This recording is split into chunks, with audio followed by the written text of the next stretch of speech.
Hi everybody, it's Jim. Welcome back to English 146. It's been a long 2 weeks, but I'm so glad you're back with us.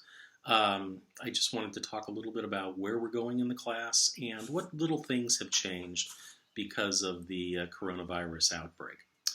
Uh, First of all, I want you to know that I am going to be very flexible with everything, including deadlines.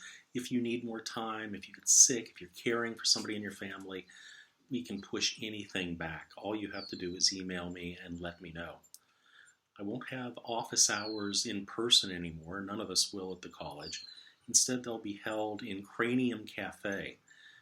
You can connect through that using the button Connects Ed, which is now live on our Canvas website. And all the same office hours as I had before. And of course, you can always just email me as well. Couple things to keep in mind. All the deadlines have been pushed back just a little bit, so you may well want to print out your syllabus with the due dates at the bottom again. I don't know about things like graduation and the scholarship banquet.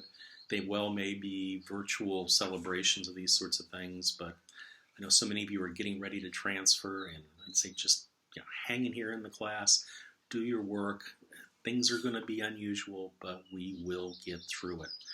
And if you don't know how something works, ask somebody who may know. Me, somebody over at the counseling office. Pick up the phone, email, see what you can find out. Let's see. As I said, I will be flexible about everything. Your This Is Cool project was due yesterday, but if you didn't get it in, turn it in the next day or two. Don't, like I said, everybody needs to be flexible at this point in time.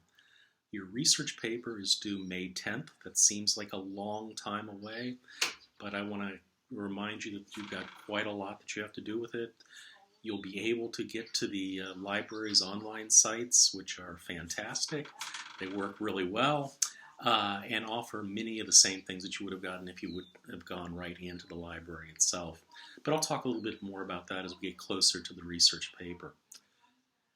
I see there's a lag in my camera here.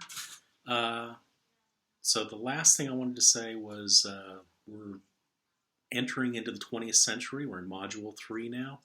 We're steeping ourselves in the modernist writers of the era who are particularly difficult. I'm not going to sugarcoat it.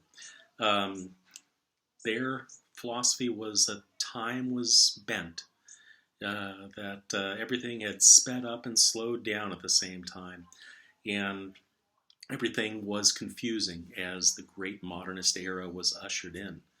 We start our readings in the modernism with T.S. Eliot's The Wasteland, maybe the most famous poem of the 20th century, certainly one of the more difficult.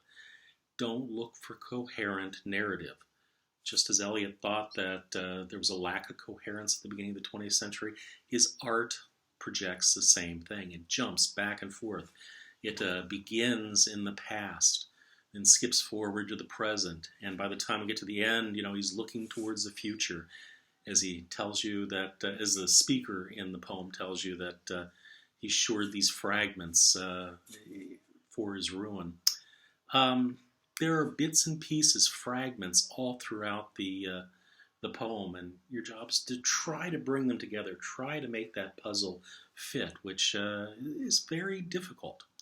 It is the kind of poem that would make a wonderful topic for your research paper because there are so many literary allusions, historical, mythological allusions, that really understanding what's going on in the poem necessitates going and looking at the research, seeing what other critics have said about it, and then coming to your own conclusion about what it really means.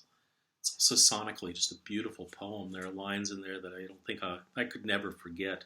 Even if I had only read it once, it'd still be lodged somewhere in my memory. So when you read it, I know you'll be frustrated. I know it's going to take a little time. Come to the discussion boards with questions for your fellow students. Hey, what do you think he means in this? Why is the Burial of the Dead the shortest book of the 5 books in the Wasteland as cryptic as it is? Why is it so small? What's he trying to do there?